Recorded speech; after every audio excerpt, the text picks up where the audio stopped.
Welcome to Pathology Central Key Concepts. Today's video is on energy balance. Specifically, this is in the environmental pathology chapter of Robbins Pathology, and we'll be talking about this in the context of obesity.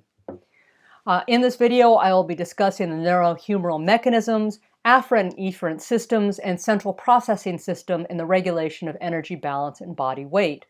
So why is this important to you as a future physician? Well, for one thing, these neurohumoral mechanisms are under active investigation by pharmaceutical companies to help patients address weight gain and weight loss. Furthermore, by understanding these, you will be a more compassionate and effective physician in helping your patients as they struggle with these challenges. This is the figure that we will be looking at. It comes from Robbins Kumar Basic Pathology 11th edition. So we're going to be going through this in great detail. I know this looks complicated, but by the end of this video, you're going to understand everything in this figure. So we're going to begin by looking at the afferent system. So these are the peripheral inputs that come in to the brain to let the body know either we have enough calories or we don't have enough calories, and how do we deal with that. Once this information comes into the arcuate nucleus here in the hypothalamus, we're going to get additional messaging out through these second-order neurons that are going to change the endocrine and behavioral cues so that we will either decide, yes, we want to eat more food or eat less food, or we need to start exercising some more, or maybe just sit back on the couch for a bit. So let's get started with our afferent system. These are the big movers and shakers: leptin, insulin, peptide YY, and ghrelin.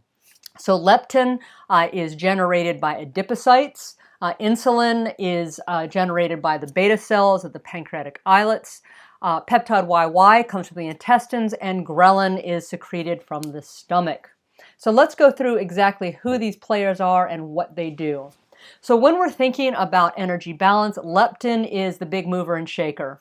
So as I mentioned, it's secreted by fat cells, and it's basically determined by how much fat a body has. So the more fat stores you have, the more leptin you secrete. Now, when you have abundant fat stores, the body is obviously saying, I don't need more food. So the more leptin that's secreted, the less food intake that you will want. What leptin also will do is it will stimulate you into being more physically active, to expending energy, and to generating heat and warmth. Now, one of the challenges is, as a person loses weight, their fat stores go down, you're going to decrease the amount of leptin that's secreted. Therefore, appetite's going to increase. So you may have a patient who says, Doc, I've lost 10 pounds and I'm hungry all the time. And you can say, well, this is why, and it's not just in your head. You can explain the homeostatic mechanism. We also know that obesity is associated with leptin resistance. Now, another hormone that's very important is insulin, which is discussed more in the endocrine chapter of Robbins. We're going to address it here just to really complete our picture. Now, if you think about it, after you have a meal, your blood stream is full of glucose, and it's up to insulin to manipulate that glucose to be sure that we do the right thing with it. So it's going to stimulate uptake by your striated muscle and fat, and it's going to inspire the fat in the liver to synthesize glycogen and lipids. And I'll discuss this more in the next slide. Now we have another set of contributors to our afferent system that are called gut hormones. These are your rapidly acting initiators and terminators of volitional eating. So one set is peptide YY and glucagon-like peptide 1, or GLP-1. Both of these are secreted by endocrine cells in the ileum and colon, and they tend to be at low levels when you're fasting. They increase shortly after eating, and they act through some first-order neurons in the hypothalamus to decrease food intake. And I'm going to be talking more about these MPY-AGRP neurons when we regard the figure. GLP-1 has an additional function in that it increases insulin secretion, decreases glucagon, thereby moving you towards satiety and terminating volitional eating. The final mediator to consider is ghrelin, which is primarily produced in the stomach, but also in the arcuate nucleus of the hypothalamus. And what it also does is stimulate those hypothalamic NPY and AGRP neurons to increase food intake. It increases before meals, decreases about 1 to 2 hours later, but this response is attenuated in obesity, and we have decreased levels of ghrelin in obese individuals. Now, before we leave the afferent system, I want to focus for one more moment on insulin, because this is a great figure from Robbins' pathologic basis of disease that sort of gives you the overview of what insulin does. So remember, insulin is going to be secreted in response to a big meal. So you've got glucose that is abundant. So what insulin is going to say to your adipocytes is take in this glucose, make some lipids, but don't break it down. You don't want to do lipolysis because we've got abundant calories. So go ahead and store that. Insulin is also going to have an anabolic effect on striated muscle. Once more, bring in that glucose. Start making glycogen for that rainy day. Go ahead and make your proteins. We have abundant resources here. For the liver, what insulin's going to say is, don't be doing gluconeogenesis, we've got abundant glucose. Instead, go ahead and take the glucose in the blood, make yourself some glycogen, do a little bit of lipogenesis, let's store it up for when calories aren't as abundant. All right, that is our afferent system, but there are a few more players I want to mention as our supporting cast. So we've talked about leptin. Adiponectin is also secreted by fat cells, and what it does is it pushes muscle to oxidize fatty acids, so it burns fat, increasing that metabolism. It's going to decrease liver glucose production and increase insulin sensitivity. It also has a variety of other actions, like it's anti-inflammatory, anti-atherogenic, anti-proliferative, and cardioprotective. There are decreased levels of adiponectin in obese individuals. When we look at our figure, we're going to refer to alpha melanocyte stimulating hormone, or alpha MSH. So I want to just introduce it to you now. So MSH is generated by cleavage of POMC, which is proopiomelanocortin. MSH is going to decrease food intake by signaling through the melanocortin receptor 4. So this is a lot of detail. You're going to see it in the figure. And finally, I want to remind you that fat is not inert, right? So in addition to secreting leptin and adiponectin, it's secreting steroid hormones, cytokines, chemokines, and these are going to contribute to a pro-inflammatory state. We're going to see increased C-reactive protein in our patients who have abundant fat stores. All right. Let's take a look at what's going on in central processing. So we've done afferent system, we're going to do our central processing, we're going to finish up with efferent, and we're going to put it all together.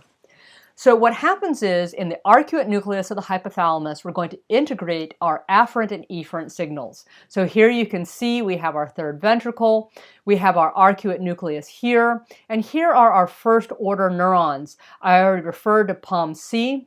Also, we have the cocaine and amphetamine regulated transcript, so CART, so our POMC CART. All right, these are your catabolic first order neurons. We have another set of neurons, which are the neuropeptide Y and agouti related peptide, or AGRPs. These are going to push us towards anabolic processes. So what happens is, just to remind you, so catabolic is breaking down, anabolic is building up. So in our first order neurons, they're going to signal through our second order neurons to get our efferent system effects. So POMC CART is going to signal using this alpha MSH through the melanocortin receptors 3 and 4 here to these endocrine and autonomic functions here.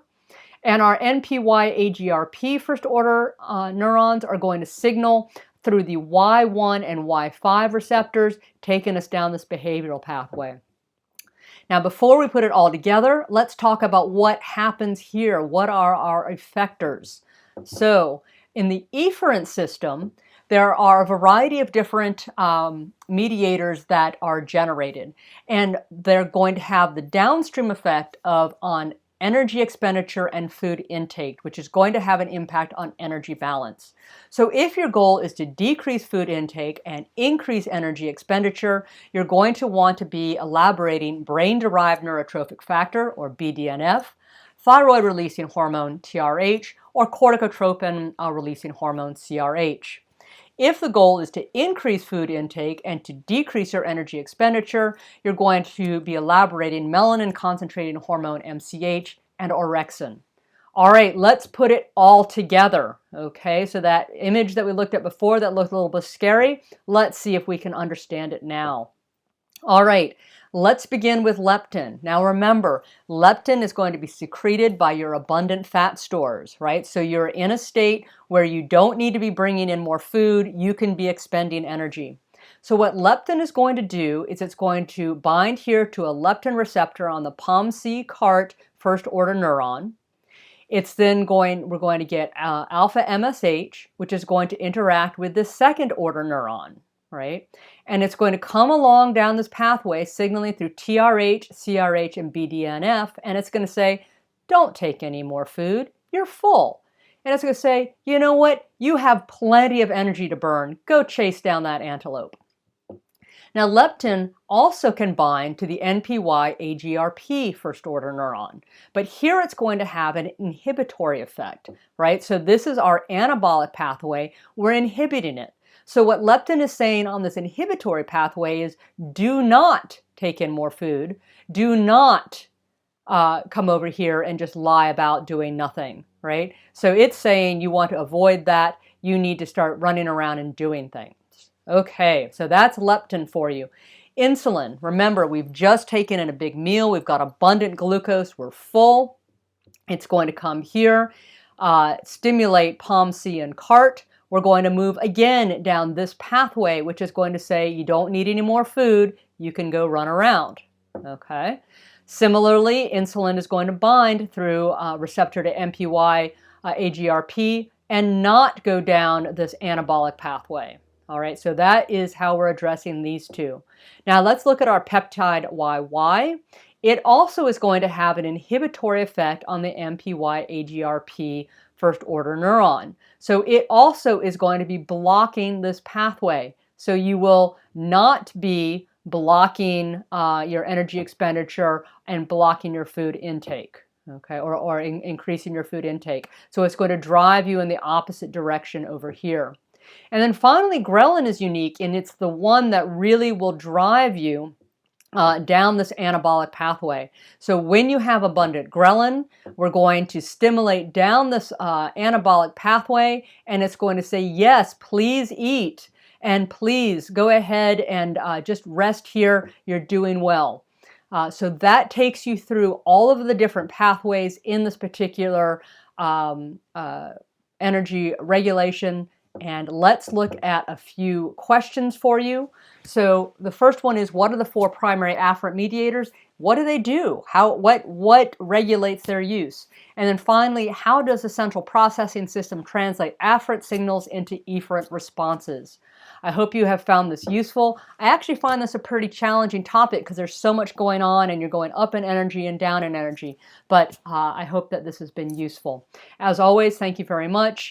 Please follow me on Twitter, send me an email, follow me on my website. Thank you very much.